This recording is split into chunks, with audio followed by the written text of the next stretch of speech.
जय हिंद दोस्तों। Bihar SSC inter level exam 2024 के लिए आज की इस वीडियो में पॉलिटी यानी कि भारतीय संविधान से 50 अति महत्वपूर्ण प्रश्नों को कवर करेंगे, जो कि साथियों बिहार के अलग अलग एग्ज़ाम में काफ़ी बार पूछे गए हैं। तो साथियों सेशन आप लोगों के लिए काफ़ी ज़्यादा इम्पोर्टेंट रहेगा, इसलिए आप सभी सेशन को बिना स्किप किए लास्ट तक पूरा ध्यानपूर्वक देखिए। और आज के इस 50 क्वेश्चन में आप लोग कितने क्वेश्चन सही कर पाते हैं सेशन के लास्ट में आपको कमेंट करके बताना है। तो चलिए आज आपका सेट 1 चलेगा, तो फटाफट से आप सभी लाइव में जुड़ जाइए। तो साथियों पहला क्वेश्चन है शिक्षा, जो मूलतः राज्य का विषय था, समवर्ती सूची में स्थानांतरित किया गया। वेरी इंपॉर्टेंट क्वेश्चन है, सभी ऑप्शन को ध्यान से पढ़िए। और साथियों प्रत्येक स्टूडेंट को नीचे लाइव चैट में अपना अपना आंसर बताना है, जिससे आप सभी का प्रॉपर तरीके से रिवीजन हो सके। तो यहाँ पर इस क्वेश्चन का आंसर क्या होगा? शिक्षा, जो कि पहले राज्य सूची का विषय था, लेकिन वर्तमान में शिक्षा जो है इस समवर्ती सूची का विषय है। तो इसे जो स्थानांतरित किया गया किस संशोधन के द्वारा? तो याद रखिएगा 42वें संशोधन के द्वारा, जो कि 1976 में हुआ था। इसके तहत शिक्षा के साथ साथ ध्यान रखना है वन्य जीव, पक्षियों का संरक्षण, नाप तौल और न्याय प्रशासन, ये सभी विषय जो है समवर्ती सूची में किया गया, ध्यान रखिएगा। और ये जो 42वां संशोधन है इसे लघु संविधान यानी कि मिनी कॉन्स्टिट्यूशन भी कहा जाता है। और ये जो क्वेश्चन है 2005 में पूछा गया था बिहार एसएससी के द्वारा। अगला क्वेश्चन देखिए, भारतीय संविधान में संशोधन का प्रावधान है, यानी कि भारत के संविधान में जो संशोधन की प्रक्रिया है किस आर्टिकल में बताया गया है, इसके बारे में? तो याद रखिएगा इसका सही जवाब है अनुच्छेद 368 में। और भाग पूछे तो भाग 20 में। अच्छा, ये जो संशोधन की प्रक्रिया है इसे किस देश के संविधान से लिया गया है, ये भी पूछा जाता है। तो याद रखिएगा दक्षिण अफ्रीका के संविधान से। अगला क्वेश्चन देखिए, भारत में पंचायती राज संस्थान अपने कोष मुख्यतः प्राप्त करते हैं किससे? बहुत ही शानदार लेवल का क्वेश्चन है। चलिए आप सभी आंसर कीजिए।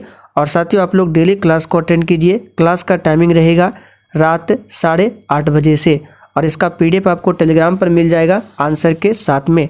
टेलीग्राम का लिंक इसी वीडियो के नीचे डिस्क्रिप्शन बॉक्स में है। तो भारत में पंचायती राज संस्थान अपने कोष मुख्यतः प्राप्त करते हैं, याद रखिएगा सरकारी अनुदानों से। स्वतंत्र भारत का प्रथम गवर्नर जनरल कौन था? एक भी क्वेश्चन को स्किप नहीं करना है, सारे क्वेश्चन आपके एग्जाम के लिए इंपॉर्टेंट रहेगा। तो साथियों स्वतंत्र भारत में पूछा गया है प्रथम गवर्नर जनरल कौन था? तो याद रखिएगा माउंट बेटन। यहाँ पर तीसरा ऑप्शन आपका सही जवाब है माउंट बेटन, याद रखिएगा। और इन्होंने ही भारत और पाकिस्तान के विभाजन के लिए माउंट बेटन योजना बनाया था, जिसे 3 जून योजना के नाम से भी जाना जाता है। और देख सकते हैं ये क्वेश्चन जो पूछा गया था बिहार एसएससी अमीन भर्ती परीक्षा 2005 में। भारत का संविधान अंगीकृत हुआ और अस्तित्व में आया। तो सिंपल सा क्वेश्चन है, भारत का संविधान अंगीकृत कब हुआ था? तो 26 नवंबर 1949 को। और अस्तित्व में कब आया? तो 26 जनवरी 1950 को। तो देख सकते हैं ऑप्शन ए में यहाँ पर दिया गया है। अगला क्वेश्चन देखिए, भारत के संविधान को किसने अंगीकृत किया था? तो यहाँ पर क्वेश्चन नंबर 6 के लिए आंसर क्या हो जाएगा? तो संविधान सभा में भारत की जनता के प्रतिनिधियों ने संविधान को अंगीकृत किया था। यहाँ पर तीसरा ऑप्शन आपका सही जवाब है। संविधान बनने में संविधान सभा ने समय लिया। अभी देखिए सिंपल क्वेश्चन है, जैसे जैसे हम लोग आगे बढ़ेंगे क्वेश्चन का लेवल जो है थोड़ा सा अप होगा। तो संविधान बनने में संविधान सभा ने कितना समय लिया था? तो याद रखिएगा इसका सही जवाब है 2 वर्ष 11 महीना 18 दिन। संविधान के अनुच्छेद 352 के अंतर्गत आपातकाल में भी कौन सा मौलिक अधिकार निलंबित नहीं किया जा सकता है? तो यहाँ पर 8 के लिए आंसर क्या हो जाएगा, जीवन का अधिकार। याद रखिएगा, आपातकाल की स्थिति में भी ये निलंबित नहीं होता है। 352 में क्या है, तो राष्ट्रीय आपात है। 356 में राष्ट्रपति शासन है और 360 में वित्तीय आपात है। मौलिक अधिकार किस प्रकार का निलंबित किया जा सकता है? तो यहाँ पर क्वेश्चन नंबर 9 के लिए आंसर क्या हो जाएगा, यदि राष्ट्रपति आपातकाल के समय राष्ट्रपति इस हेतु आदेश जारी करते हैं तो याद रखिएगा मौलिक अधिकार निलंबित हो सकता है। यहाँ पर 9 के लिए आंसर 3 हो जाएगा। कौन लोकसभा को इसकी अवधि के समाप्त होने के पूर्व भंग कर सकता है? देखिए, ये जो हम आपको प्रैक्टिस सेट करा रहे हैं, इस प्रैक्टिस सेट में टोटल लगभग 700 प्लस क्वेश्चन है इसमें, सिर्फ भारतीय संविधान से। तो आज आपका सेट 1 है और जिसमें हम लोग 50 सिलेक्टेड क्वेश्चंस को कवर करेंगे। जैसे जैसे हम लोग आगे बढ़ेंगे क्वेश्चन का लेवल बढ़ते जाएगा, इसलिए डेली क्लास को अटेंड कीजिए। तो यहाँ पर क्वेश्चन नंबर 10 के लिए आंसर क्या हो जाएगा, प्रधानमंत्री की सलाह पर राष्ट्रपति। याद रखिएगा। राज्यसभा किसके द्वारा भंग किया जा सकता है? चलिए, क्वेश्चन नंबर 11 के लिए आंसर बताइए और आपके जितने भी क्वेश्चन सही हो रहे हैं आप लोग साइड में कॉपी में लिखते चलिए। सेशन के लास्ट में आपको कमेंट करके बताना है। तो ध्यान दीजिए, राज्यसभा जो है किसके द्वारा भंग किया जा सकता है? तो यहाँ पर इसका सही जवाब है इनमें से कोई नहीं, क्योंकि राज्यसभा ये अस्थायी सदन है और ये कभी भी भंग नहीं होता है। लोकसभा को भंग कर सकते हैं लेकिन राज्यसभा भंग नहीं हो सकता है। राज्य के राज्यपाल अपने कार्यों हेतु उत्तरदायी है।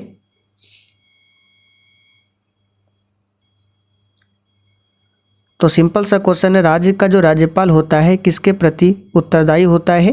तो राष्ट्रपति के प्रति। यहाँ पर तीसरा ऑप्शन आपका सही जवाब है। राज्यपाल की नियुक्ति कौन करता है? तो भारत के राष्ट्रपति।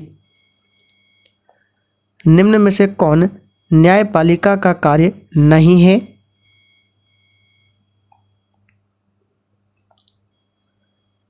तो साथियों, यहाँ पर क्वेश्चन नंबर 13 के लिए आंसर क्या हो जाएगा, राज्य एवं केंद्र के मध्य विवाद का निपटारा करना यह न्यायपालिका का कार्य नहीं है। याद रखिएगा। भारत में किसे न्यायिक समीक्षा का अधिकार प्राप्त है?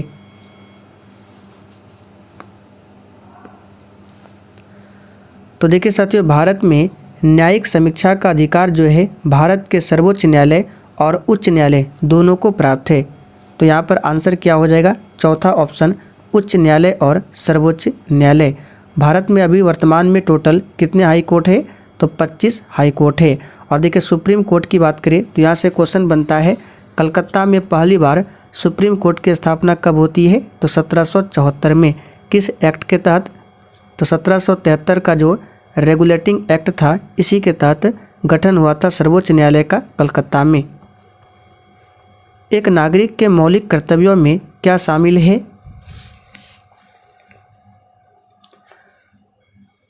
तो यहाँ पर इसका आंसर क्या हो जाएगा, संविधान, राष्ट्रीय ध्वज एवं राष्ट्रीय उद्गीत के प्रति श्रद्धा एक नागरिक के मौलिक कर्तव्यों में ये शामिल है।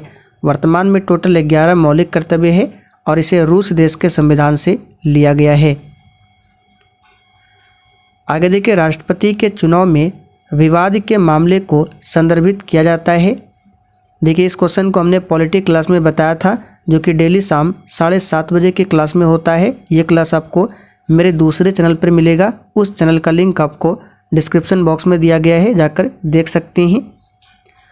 तो राष्ट्रपति के चुनाव में विवाद के मामले को संदर्भित कौन करता है? तो सर्वोच्च न्यायालय। यहाँ पर दूसरा ऑप्शन आपका सही जवाब है, सर्वोच्च न्यायालय। वर्तमान में इसके मुख्य न्यायाधीश कौन है? तो D.Y. चंद्रचूड़, जो कि 50वें नंबर के मुख्य न्यायाधीश है। उपराष्ट्रपति का पद, चले सभी ऑप्शन को ध्यान से पढ़िए।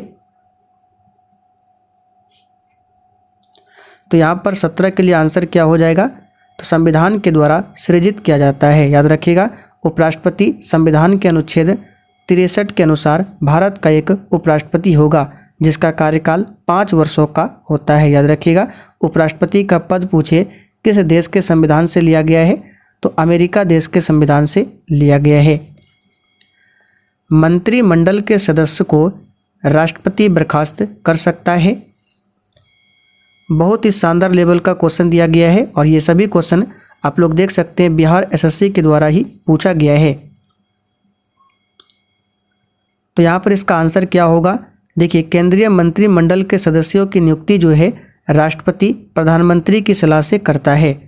तो यहाँ पर क्वेश्चन पूछा गया है मंत्रिमंडल के सदस्य को राष्ट्रपति बर्खास्त कर सकता है, तो याद रखिएगा प्रधानमंत्री की संस्तुति पर ही। लोकसभा की सदस्यता के लिए एक उम्मीदवार की आयु कम नहीं होनी चाहिए। देखिए, ये तो बहुत ही सिंपल सा क्वेश्चन है, आप सभी जानते हैं 25 वर्ष से कम नहीं होना चाहिए। और राज्यसभा पूछे तो 30 वर्ष से कम नहीं होना चाहिए। राष्ट्रपति, उपराष्ट्रपति, राज्यपाल के लिए मिनिमम 35 वर्ष है। छत्तीसगढ़ राज्य की स्थापना किस वर्ष हुई थी? तो देखिए, छत्तीसगढ़ राज्य का गठन भारत के 26वें राज्य के रूप में 1 नवंबर 2000 ईस्वी को हुआ था। तो सही जवाब है यहाँ पे 2000। भारत में प्रथम आम चुनाव किस वर्ष किया गया था? चलिए क्वेश्चन नंबर 21 के लिए आंसर कीजिए आप सभी। तो देखिए, भारत में प्रथम जो आम चुनाव हुआ था 1951-52 में हुआ था। तो दोनों ऑप्शन में है, आपको आंसर करना है 1951। अगर ऑप्शन में 1951 ना मिले तो आंसर 1952 कर सकते हैं। भारत में पंचायती राज का आरंभ किस वर्ष में हुआ था?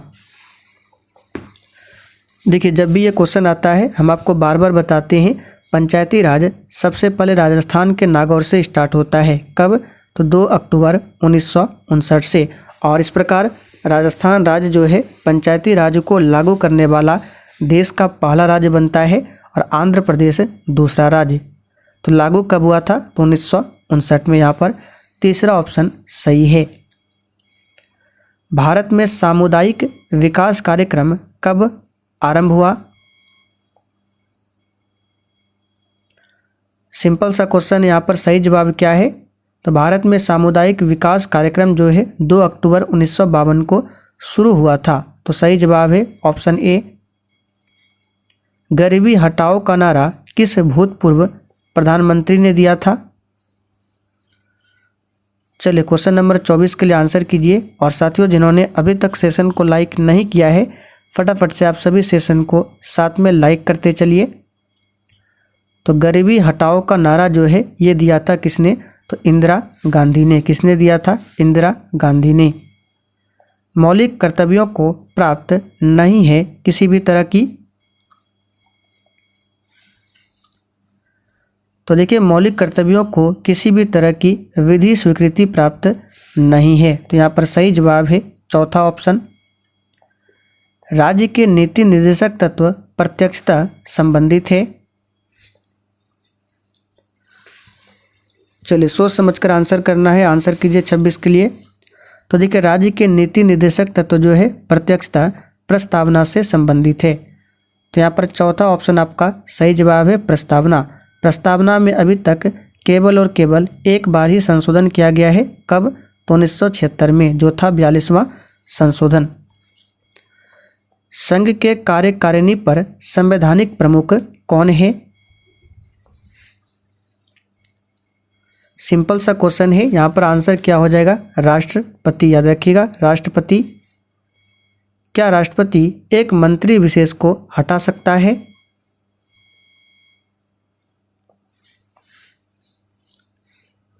तो यहाँ पर इसका आंसर क्या हो जाएगा?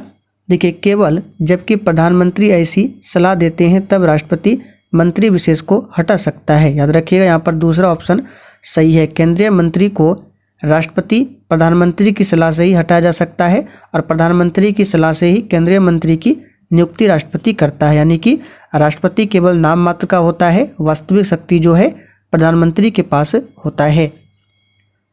जब उपराष्ट्रपति राष्ट्रपति का पदभार ग्रहण करता है तो यहाँ पर इसका आंसर हो जाएगा दूसरा ऑप्शन। राज्यसभा का अध्यक्ष का पद खाली अवश्य रहना चाहिए। निम्नलिखित में से कौन भारतीय न्यायपालिका का विशिष्ट अभिलक्षण नहीं है? तो देखिए पहला ऑप्शन में है यह स्वतंत्र एवं मुक्त होता है, बिल्कुल सही है। यह संविधान का अंतिम व्याख्याकार है, ये भी सही है। यह एकल समन्वित तंत्र है, ये भी सही है। यह सर्वोच्च विधि निर्मात्री संस्था है, जो कि बिल्कुल गलत है, क्योंकि भारत में सर्वोच्च विधि निर्मात्री संस्था संसद है। कौन है? संसद, ना कि न्यायपालिका। तो चौथा ऑप्शन ही गलत है। वित्त के संदर्भ में संविधान ने, चलिए सभी ऑप्शन को देखिए। तो देखिए वित्त के संदर्भ में संविधान ने बंटवारा वित्त आयोग पर छोड़ दिया है। तो यहाँ पर देख सकते हैं बंटवारा वित्त आयोग पर छोड़ दिया है। वित्त आयोग के बारे में आर्टिकल 280 में बताया गया है। ग्राम सभा का सदस्य सामान्यतः कौन होता है? सिंपल सा क्वेश्चन है। ग्राम सभा का सदस्य संबंधित ग्रामों में समस्त मतदाता उस ग्राम सभा का सदस्य होता है। तो यहाँ पर आंसर जो हो जाएगा आपका संबंधित ग्रामों में समस्त मतदाता। भारत में मतदाताओं का पंजीकरण करवाना उत्तरदायी है किसका? तो ये उत्तरदायी है व्यक्तिगत मतदाताओं का। यहाँ पर तीसरा ऑप्शन आपका, सॉरी यहाँ पे क्या पूछा गया है? भारत में मतदाताओं का पंजीकरण, तो ये निर्वाचन आयोग का उत्तरदायी है। यहाँ पर चौथा ऑप्शन आपका सही जवाब है निर्वाचन आयोग का। भारत के संघ में सिक्किम एक नया राज्य खाली स्थान संशोधन अधिनियम खाली स्थान में हुआ। तो यहाँ पर इसका आंसर क्या हो जाएगा? 36वां और 1975, यानी कि भारत के संघ में सिक्किम एक नया राज्य 36वें संशोधन अधिनियम 1975 में हुआ था। यहाँ पर तीसरा ऑप्शन आपका सही जवाब है। भारत का संघ खाली स्थान, तो यहाँ पर इसका आंसर क्या होगा? भारत का संघ भारत के राज्यों एवं संघ शासित प्रदेशों को शामिल किए हैं। तो यहाँ पर सही जवाब है तीसरा ऑप्शन। शीर्षक स्वतंत्रता का अधिकार, इसमें वर्णित अधिकार सम्मिलित नहीं किया है। कौन सा अधिकार सम्मिलित नहीं है स्वतंत्रता के अधिकार में? तो याद रखिएगा विवेक की स्वतंत्रता। यहाँ पर चौथा ऑप्शन आपका सही जवाब है। स्वतंत्रता का अधिकार जो है आर्टिकल 19 से लेकर 22 के अंतर्गत भारतीय नागरिकों को प्राप्त है। तो यहाँ पे विवेक की स्वतंत्रता इसमें सम्मिलित नहीं किया गया, बाकी ये सभी है। एकत्रित होने के नागरिकों के अधिकार पर लागू बुनियादी शर्त यह है कि सभा होनी चाहिए। तो देखिए एकत्रित होने के नागरिकों के अधिकार पर लागू बुनियादी शर्त यह है कि सभा शांतिपूर्ण और शस्त्र विहीन होनी चाहिए। यहाँ पर दूसरा ऑप्शन सही है। भारतीय संविधान घोषणा करता है कि जीवन और स्वतंत्रता की रक्षा। सही जवाब है केवल विधि द्वारा स्थापित प्रक्रिया के अनुरूप ही वापस ली जा सकती है। पहला ऑप्शन यहाँ पर सही है। भारत का एकमात्र राज्य कौन सा है जहां समान आचार संहिता लागू है? तो ये राज्य है गोवा, जिसकी राजधानी पणजी है। भारत में प्रधानमंत्री के कार्यकाल की अवधि कितनी है? देखिए यहाँ पर आपको हड़बड़ी में आंसर नहीं करना है। ऐसे तो आप सभी जानते हैं कार्यकाल 5 वर्षों के लिए होता है, लेकिन ऑप्शन 1 यहाँ पर नहीं होगा। देखिए यहाँ पर जो सटीक आंसर होगा आपको ऑप्शन के अकॉर्डिंग चलना होगा। जब तक प्रधानमंत्री लोकसभा का विश्वास प्राप्त किए रहता है तब तक प्रधानमंत्री, क्या पूछा गया है, कार्यकाल की अवधि होती है। ऐसे तो सामान्यतः आप सभी जानते हैं 5 वर्षों का होता है, लेकिन ऑप्शन के अकॉर्डिंग आपको चलना है। आंसर होगा चौथा। यदि महालेखा परीक्षक त्यागपत्र देना चाहता है तो वह त्यागपत्र किसे देगा? सिंपल सा क्वेश्चन है, किसे देगा? तो याद रखिएगा राष्ट्रपति को देगा। यहाँ पर पहला ऑप्शन आपका सही जवाब है। सामान्यतः समस्त महत्वपूर्ण निर्णय लिए जाते हैं तो कैबिनेट के द्वारा लिए जाते हैं, याद रखिएगा। एक धन विधेयक और एक वित्त विधेयक में यह अंतर है कि, चलिए सभी ऑप्शन को देखिए। तो क्या अंतर है? देखिए वित्त विधेयक को राज्यसभा के द्वारा प्रभावपूर्ण ढंग से अस्वीकृत किया जा सकता है, जबकि धन विधेयक को अस्वीकृत नहीं किया जा सकता है। यही अंतर है। यहाँ पर तीसरा ऑप्शन आपका सही जवाब है आर्टिकल 110 में धन विधेयक की परिभाषा दी गई है और आर्टिकल 117 में वित्त विधेयक के बारे में बताया गया है। नियंत्रक और महालेखा परीक्षक किससे संबंधित है? सिंपल सा क्वेश्चन है, लोक लेखा समिति से संबंधित है। लोक लेखा समिति में टोटल 22 मेंबर होते हैं, जिसमें से 15 मेंबर लोकसभा से और 7 मेंबर राज्यसभा से होते हैं, याद रखिएगा। आकस्मिकता निधि को राष्ट्रपति कैसे व्यय कर सकता है? सही जवाब है संसदीय स्वीकृति के पूर्व। यहाँ पर तीसरा ऑप्शन आपका सही जवाब है। 45 का जो आंसर हो जाएगा 3। मुख्य चुनाव आयुक्त को पदच्युत किया जा सकता है किसके द्वारा? तो मुख्य चुनाव आयुक्त को पदच्युत किया जा सकता है संसद के दोनों सदनों के 2/3 बहुमत से प्रमाणित कदाचार के आधार पर। यहाँ पर चौथा ऑप्शन सही है। भारतीय संविधान की प्रस्तावना में धर्मनिरपेक्ष शब्द किस संशोधन द्वारा जोड़ा गया? तो यहाँ पर 47 के लिए आंसर क्या हो जाएगा? 42वां संशोधन द्वारा जोड़ा गया। संविधान निर्मात्री परिषद की झंडा समिति के अध्यक्ष कौन थे? तो यहाँ पर सही जवाब क्या हो जाएगा? तो JB कृपलानी, याद रखिएगा JB कृपलानी। और तदर्थ झंडा समिति के अध्यक्ष पूछे तो doctor Rajendra Prasad. Solicitor general निम्नलिखित में से क्या होता है? तो यहाँ पर इसका सही जवाब क्या है? तो सही जवाब है कानूनी सलाहकार, याद रखिएगा कानूनी सलाहकार। आखिरी क्वेश्चन है, भारतीय संविधान में अवशिष्ट शक्तियाँ किसमें सन्निहित है? सही जवाब है संसद में। यहाँ पर चौथा ऑप्शन सही है। तो चलिए साथियों, आज के लिए इतना ही। अब आप लोग कमेंट करके बताइए आपने आज के इस 50 क्वेश्चन में कितने क्वेश्चन सही किए।